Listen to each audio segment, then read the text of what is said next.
Hello friends, मैं doctor Mohammad Hamza national health programme से related fifth detail video में आपका स्वागत करता हूं। आज की वीडियो का जो टॉपिक रहने वाला है वो है नेशनल ट्यूबरकुलोसिस एलिमिनेशन प्रोग्राम यानी एनटीईपी। इसको हम डिटेल में डिस्कस करेंगे। ये बहुत ही इम्पोर्टेंट टॉपिक है, इससे एक दो क्वेश्चन ज़रूर आना तय है एग्ज़ाम में। और नेशनल हेल्थ प्रोग्राम से रिलेटेड एमओसीएच का जो सिलेबस है वो हम पूरा कवर करने वाले हैं। तो आप चैनल को सब्सक्राइब कर लीजिए और अंत तक हमारे साथ बने रहिए। तो चलिए वीडियो शुरू करते हैं। एनटीईपी का इंट्रोडक्शन देखें तो नेशनल ट्यूबरकुलोसिस एलिमिनेशन प्रोग्राम यानी एनटीईपी भारत सरकार का एक फ्लैगशिप प्रोग्राम है जो ट्यूबरकुलोसिस को पूरी तरह से खत्म करने के लिए चलाया जा रहा है। इस प्रोग्राम का पुराना नाम जो था आरएनटीसीपी यानी revised national tuberculosis programme control programme यानी आरएनटीसीपी था, जिसे साल 2018 में एंड टीबी स्ट्रेटेजी के साथ अलाइन करते हुए एनटीईपी का नाम दिया गया। यानी एंड टीबी स्ट्रेटेजी जो डब्ल्यूएचओ ने चलाई थी उसके साथ अलाइन कर दिया है भारत सरकार ने इसको, और इसका नया नाम एनटीईपी कर दिया है। इसका गोल क्या है? वही टीबी का एलिमिनेशन इसका मुख्य गोल है। इंपॉर्टेंट ईयर्स देखें अगर, महत्वपूर्ण वर्ष, तो इंडिया में ट्यूबरकुलोसिस कंट्रोल की शुरुआत 1962 यानी 1962 में नेशनल टीबी प्रोग्राम से हुई थी। बाद में ट्रीटमेंट आउटकम्स जो थे इस प्रोग्राम के वो सेटिस्फैक्ट्री नहीं थे, जिसकी वजह से 1993 यानी 1993 में RNTCP revised national tuberculosis control programme इसको शुरू किया गया, जिसमें डॉट्स की स्ट्रेटेजी को अडॉप्ट किया गया था। साल 2006 तक आरएनटीसीपी पूरे देश में इम्प्लीमेंट हो चुका था, यानी नेशन वाइड कवरेज इसको मिल चुकी थी, पूरे देश में यह प्रोग्राम पहुंच चुका था। टीबी को नोटिफाइबल डिसीज 7 मई 2012 को घोषित किया गया और 2018 में प्रोग्राम का नाम ऑफिशियली एनटीईपी कर दिया गया था। तो ये इसका हिस्टोरिकल बैकग्राउंड या इम्पोर्टेंट ईयर्स हैं, इनको याद रखना बहुत ज़रूरी है। नेक्स्ट, ऑब्जेक्टिव ऑफ एनटीईपी यानी नेशनल ट्यूबरकुलोसिस एलिमिनेशन प्रोग्राम जो चल रहा है उसके मेन ऑब्जेक्टिव्स क्या हैं, इसमें से भी क्वेश्चन बन सकता है। एनटीईपी का मेजर ऑब्जेक्टिव में जो शामिल है उसका नाम है कम से कम 85% क्यूर रेट को अचीव करना है, और एस्टिमेटेड टीबी केसेस में से 70% केसेस को डिटेक्ट करना है, और सभी टीबी पेशेंट को फ्री और क्वालिटी डायग्नोसिस और ट्रीटमेंट भी अवेलेबल कराना इसका ऑब्जेक्टिव है, और टीबी से होने वाली मॉर्टेलिटी या ट्रांसमिशन को रिड्यूस करना। ये सब इसके क्या हैं? ऑब्जेक्टिव्स। इनमें से कोई भी दे देगा और आपसे पूछेगा क्वेश्चन में कि एनटीबी का मेन ऑब्जेक्टिव निम्नलिखित में से क्या है, तो आपको वहां से चूज करना पड़ेगा। नेक्स्ट, डॉट्स की जो स्ट्रेटेजी है एनटीईपी का बैकबोन इसको कहा जा सकता है। डॉट्स का मतलब होता है directly observe treatment short course. इसके 5 मेन कंपोनेंट्स हैं: स्ट्रॉन्ग पॉलिटिकल और एडमिनिस्ट्रेटिव कमिटमेंट, ये इसका पहला जो है कंपोनेंट है।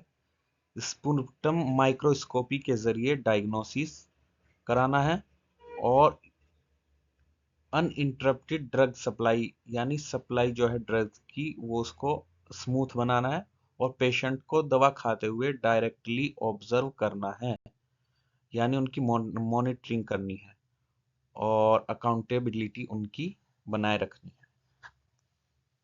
Next, end TB strategy. WHO जो है वर्ल्ड हेल्थ ऑर्गेनाइजेशन ने 2014 में एंड टीबी स्ट्रेटजी अप्रूव की। इस स्ट्रेटजी का विजन है टीबी से जीरो डेथ, जीरो डिसीज और जीरो सफरिंग, ये तीनों चीजों इनको जीरो कर देना है। भारत ने भी अपना नेशनल ट्यूबरकुलोसिस एलिमिनेशन प्रोग्राम यानी एनटीईपी इसी एंड टीबी स्ट्रेटजी के साथ अलाइन कर दिया है, तो और फिर उसका नाम एनटीईपी कर दिया है। तो अभी जो प्रोग्राम चल रहा है उसमें WHO की एन टीबी स्ट्रेटेजी और NTEP की जो स्ट्रेटेजी है वो कंबाइन होके चल रही है। ऑर्गेनाइजेशनल स्ट्रक्चर, टीबी को कंट्रोल करने के लिए किस प्रकार से हमारी स्वास्थ्य विभाग जो है वो किस तरह काम कर रहा है, कौन से लेवल पे कौन सी बॉडी काम करती है वो देख लेते हैं। तो ये जो है नेशनल लेवल पर सेंट्रल टीबी डिवीजन प्रोग्राम को मैनेज करती है। ये नेशनल लेवल पे होती है, राष्ट्रीय स्तर की। स्टेट लेवल पर स्टेट टीबी सेल इसको कंट्रोल करती है राज्य स्तर पर, जिसका हेड स्टेट टीबी ऑफिसर होता है। डिस्ट्रिक्ट लेवल पर डिस्ट्रिक्ट टीबी सेंटर और डिस्ट्रिक्ट टीबी ऑफिसर प्रोग्राम को इम्प्लीमेंट करता है, यानी DTO। आप देखेंगे ये जिला अस्पताल में बैठते हैं DTO, पूरे डिस्ट्रिक्ट की ट्यूबरकुलोसिस के जो प्रोग्राम है इम्प्लीमेंट करना या जो भी उससे रिलेटेड डिसीजन है, ये DTO सर लेते हैं, जो जिला अस्पताल में वहीं पे बैठते हैं CMO ऑफिस में। और सब डिस्ट्रिक्ट लेवल पर टीबी की यूनिट्स होती हैं, और पेरीफेरल लेवल पर जो होती हैं PHC CHC और हॉस्पिटल जो हमारे ग्रामीण क्षेत्रों में, या अर्बन PHC भी वैसे तो होती हैं। तो पेरीफेरल में जो इसका एंड पॉइंट है जो ऑर्गेनाइजेशनल है, वो PHC और CHC या सरकारी जितने भी हॉस्पिटल्स हैं उनके जरिए इम्प्लीमेंट होती है। इस प्रकार से इसका ऑर्गेनाइजेशनल स्ट्रक्चर है टीबी प्रोग्राम में। टीबी यूनिट, तो जो एक यूनिट होती है टीबी की, यानी किस प्रकार से एक यूनिट टीबी कंट्रोल करने के लिए जो टीम होती है वो किस प्रकार काम करती है। एक टीबी यूनिट जो होती है वो 1.5 लाख से 2.5 लाख पॉपुलेशन को कवर करती है। ये एक महत्वपूर्ण पॉइंट है, इससे भी क्वेश्चन बन सकता है कि एक टीबी यूनिट कितनी पॉपुलेशन के ऊपर काम करती है। तो इसमें देखते हैं टीबी यूनिट में कौन कौन होता है। इसमें एक होते हैं MOTC यानी मेडिकल ऑफिसर टीबी कंट्रोल के लिए, टीबी कंट्रोल TC। तो एक इसमें मेडिकल ऑफिसर होते हैं। फिर उनके साथ हैं STS सीनियर ट्रीटमेंट सुपरवाइजर। एक ये होते हैं STLS यानी सीनियर टीबी लेबोरेटरी सुपरवाइजर। इस प्रकार से ये लोग मिलकर एक टीबी यूनिट का निर्माण करते हैं, जो 1.5 लाख से 2.5 लाख की आबादी जो होती है उसको कवर करती है, उसमें प्रोग्राम का इम्प्लीमेंटेशन स्ट्रेटेजी अप्लाई करती है। डायग्नोसिस की बात करें तो ड्रग सेंसिटिव केस जो हैं टीबी के, तो उसमें ये प्रोग्राम जो है NTEP टीबी की ड्रग सेंसिटिव केस के डायग्नोसिस के लिए अपफ्रंट नाथ को प्रेफर करता है। नाथ मतलब न्यूक्लिक एसिड एम्प्लीफिकेशन टेस्ट। ये जो माइकोबैक्टीरियम ट्यूबरकुलोसिस जो होता है बैक्टीरिया, उसका DNA का एक टेस्ट होता है, जिसको डिटेक्ट करके इसका पता टीबी का कंफर्म किया जाता है। ट्रीटमेंट के दौरान रिस्पॉन्स को मॉनिटर करने के लिए स्पूटम स्मीयर की माइक्रोस्कोपी यूज की जाती है, जबकि जो चेस्ट एक्सरे होता है वो एक सपोर्टिव इन्वेस्टिगेशन के तौर पर हम चेस्ट एक्सरे कराते हैं। Next, drug resistance TB. Drug resistant TB के केस में हर कंफर्म टीबी पेशेंट का रिफाम्पिसिन रेजिस्टेंस टेस्ट जो होता है वो मैंडेटरी है। रैपिड मॉलिक्यूलर डायग्नोसिस के लिए सीबीनाट या ट्रूनाट यूज होता है। आगे के रेजिस्टेंस पैटर्न के लिए लाइन प्रोब एसे और liquid culture with drug susceptibility testing की जाती है, यानी LPA और TST। ये आगे का जो रेजिस्टेंट उसमें पैटर्न रहने वाला है, कब उसमें किस प्रकार से चेंजेस हुए, उसको मॉनिटर करने के LPA और DTS किया जाता है। रिफैम्पिसिन रेजिस्टेंट को कंफर्म करने के लिए वही cartridge based nucleic acid amplification test या ट्रूनैट किया जाता है। लेबोरेटरी नेटवर्क जो है NTP के अंडर किस प्रकार काम करता है, तो इसमें एक होती है DMC। ये क्या करती है, DMC जो होती है डेजिग्नेटेड माइक्रोस्कोपी सेंटर। ये होते हैं, ये स्मीयर स्पुटम का जो स्मीयर का एग्जामिनेशन करते हैं। इंटरमीडिएट रेफरेंस लेबोरेटरीज IRL जो है ये स्टेट लेवल पर काम करती हैं और क्वालिटी अश्योरेंस यानी क्वालिटी को अश्योर करती है। और सुपरविजन का काम करती है। नेशनल लेवल पर जो है एनआरएल यानी नेशनल रेफरेंस लेबोरेटरीज जो होती हैं वो काम करती हैं और नेशनल लेवल पर क्वालिटी एश्योरेंस को प्रोवाइड करती हैं।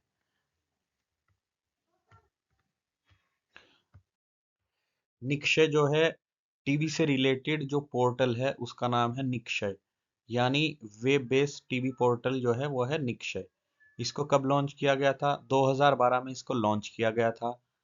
इस पे क्या है, जो टीबी के जो पेशेंट मिलते हैं, कोई भी न्यू पेशेंट अगर टीबी का मिल रहा है तो उसको इस पोर्टल पर रिपोर्ट करना पड़ता है, चाहे वो प्राइवेट क्लिनिक हो या कोई सरकारी अस्पताल हो।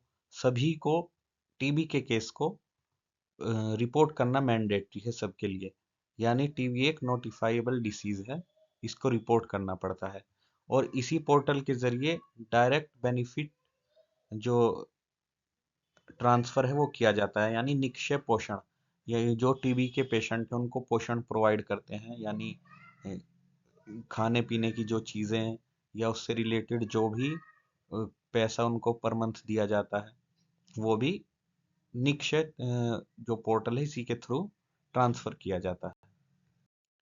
डीआर-टीबी सेंटर्स यानी ड्रग रेजिस्टेंस जो टीबी के केसेस हैं उसमें जो सेंटर्स किस प्रकार काम करते हैं। नेशनल ट्यूबरकुलोसिस एलिमिनेशन प्रोग्राम के तहत NDR-TBC ये स्टेट यानी नोडल ऑफिस होते हैं जो टीबी के कॉम्प्लिकेटेड केसेस होते हैं उनको हैंडल करते हैं। ये स्टेट लेवल पर या रीजनल लेवल पर काम करते हैं। NDR-TBC यानी nodal drug resistant tuberculosis centre, ये स्टेट लेवल पर काम करेगा।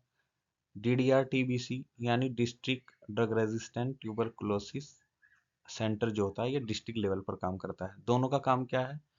मल्टी ड्रग रेजिस्टेंस जो होते हैं उनके टीबी को मैनेज करता है, यानी एमडीआर के जो कॉम्प्लिकेटेड केस हैं वो यहाँ पर मैनेज किए जाएंगे, या तो एनडीआर पर या डीडीआर पर।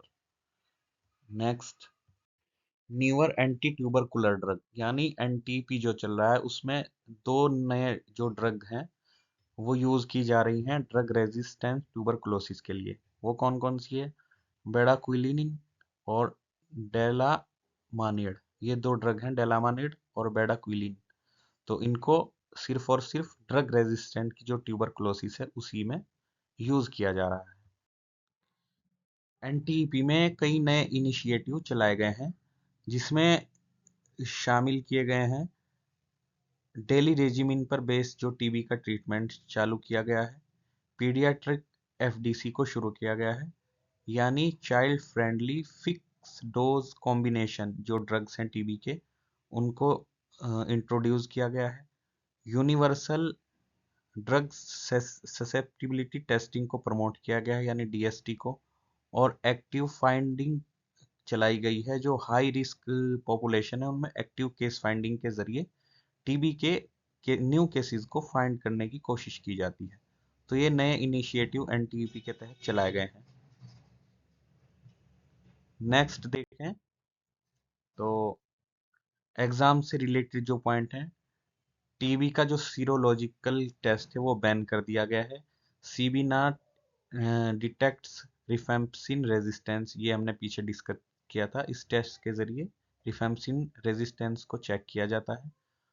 डॉट प्रोवाइडर जो है वो है एक नॉन हेल्थ वर्कर भी एज अ डॉट वर्कर काम कर सकता है। Conclusion, early diagnosis, complete treatment, digital surveillance और कुल मिला के जो गोल है इसका वो है टीबी फ्री इंडिया, यानी जल्दी से जल्दी केस को फाइंड करना है, वो कोई से भी जरिए से हो, सीबी नाट हो, ट्रू नाट हो, और कंप्लीट ट्रीटमेंट प्रोवाइड कराना, निक्षय के पोर्टल के जरिए डिजिटल सर्विलांस करना और टीबी को इंडिया से पूरी तरह से एलिमिनेट कर देना। तो आज की वीडियो में हमने डिटेल से एनटीईपी को डिस्कस कर लिया है। नेक्स्ट वीडियो में हम इसी प्रोग्राम से रिलेटेड जो एमसीक्यूज होंगे उनको देखेंगे। तो हमारे साथ बने रहिए और चैनल को सब्सक्राइब कर दीजिए ताकि आपको एमओसीएच या मेडिकल ऑफिसर की दूसरी जो वैकेंसीज है उनसे रिलेटेड अपडेट मिलते रहे। Thank you.